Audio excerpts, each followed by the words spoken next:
Hey guys, these are 7 mistakes to avoid as a new real estate agent. First mistake, quitting your day job. Don't quit your day job until you're at least matching your income that you're making. Do real estate part-time in the evenings or the weekends until you've got that income stacked and you have enough closings to where you can actually afford to make that jump. Second mistake people make is picking a mentor. Everybody knows a real estate agent, and it's very tempting to jump into the business and get mentored by somebody that you know, but somebody that you know might not actually be a good real estate agent. So you want to make sure you're not picking up bad habits from somebody who just sells part-time or sells one house every 2 years. Third mistake, guys, is don't pay for leads. I can tell you from somebody who's paid for leads and gone to these lead providers, they don't care if you're making deals. They don't care if you're closing on houses. They just want you to keep buying leads from them. And you can lose a lot of money fast if you don't know what you're doing. So I would recommend that don't start paying for leads until you've gone full-time, until you've proved that you can make money without money, i.e. generating leads for free. Because once you've generated leads for free and you've gotten closings from business that you procured yourself without having to spend money, you'll appreciate the business that you pay for down the road because that free business that you generated came from your sweat and your tears. So you'll have a sense of appreciation that a lot of people don't get. Fourth mistake is beware the shiny object. You're going to be swamped with brokers, gurus, and coaches that say that they can teach you how to be successful in the business. Some of them can. Trust me, I paid for plenty of them. And some of the gurus out there have never actually even sold a house. There are guys out there, I'm sure you've seen on YouTube, there are people that tell you that you can get 80 closings from YouTube videos alone. There's somebody out there that says Facebook ads are the way to go. Oh my goodness, there's a guy here that's using AI to generate countless amount of leads. That could all be true. Make sure you're building a foundation and you're not out there constantly chasing shiny objects, because they'll prevent you from getting traction and focusing on the things that are actually working for you. Fifth mistake is being the same as everybody else. I don't mean the way you look or how you dress or how you speak, but I am talking about what you say and what you do for your customers. Because what you're going to find is that a lot of agents out there are saying the exact same thing as you. The offer that they have to get new clients is, hey, I'm a good person. I'll negotiate hard for you. And yeah, that's true. Wouldn't you expect that? If you went to the doctor, he doesn't stand there and say, I can prescribe you antidepressants. Well, yeah, you hope so, right? You just assume that. So you want to make sure that you're setting yourself apart, whether it be the extra things you do for your client, and you want to make sure you're adding as much value as you can. For example, what I do is I offer access to off-market homes that you can't find online. You can't find that on Zillow or Trulia or Realtor.com.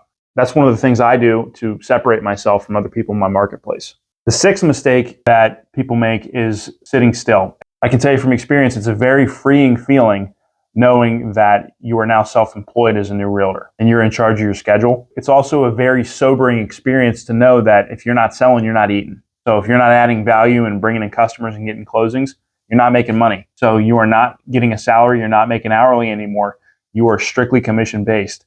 And that can definitely be a culture shock for a lot of people. So the key to not sitting still, and what I mean by that is when you're ready to go home or you think, man, I've had enough for the day, make that one last phone call, send that one more newsletter out and go on that showing or book that open house and do that one more thing that can get you closer, because the harder you work up front, the easier it's going to be for you down the road. The seventh mistake, guys, is not controlling your schedule. Nothing burns you out quite like success. And I've been that guy who does 8 showings in a weekend. I've had back-to-back open houses on a Saturday and Sunday. And I've been the guy who gets, 5-star reviews on Zillow and Trulia and yada, yada. But I've also been the guy who's canceled plans with his fiance, who he loves very much, because I had to go show a house or because I had to go get a listing agreement signed.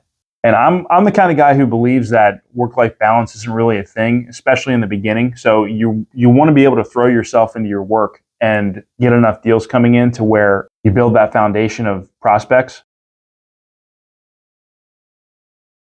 Hey guys, I started to ramble here, and what I was trying to get through to you is this concept that I've learned that's called time blocking. And what time blocking is that instead of just running around and chasing deals all day, you would schedule everything you do. So in the morning, for example, what I do between 8 and 9 or 8 to 10, I make phone calls on certain days of the week. And then 10 o'clock to 12 o'clock, I run ads and I do marketing. And then in the afternoon, that's when I go on my appointments and I meet with my customers.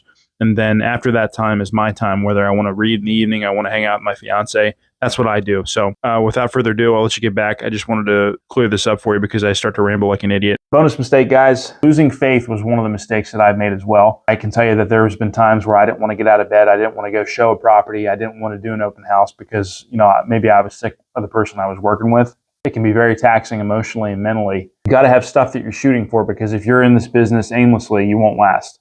Because yeah, making money is great, but you have to have another reason, because money is just money. Don't get me wrong, money's great, but if you hate what you do, it's a mother. This all ties in together when I told you to keep your day job. A lot of people get into real estate and they find out that they don't like it. So keep your day job until you find out that you like the business. If you got any value out of this, please subscribe. Doesn't cost you anything and it goes a long way. I'm still getting used to this YouTube thing, so this is still new to me, and I'm looking forward to putting out some more content to help you guys out there, whether you are somebody who's looking to buy or sell a home or you're a realtor. And if you have a question, please comment. I look forward to engaging with you guys. Thanks again, like and subscribe, and I'll see you next time.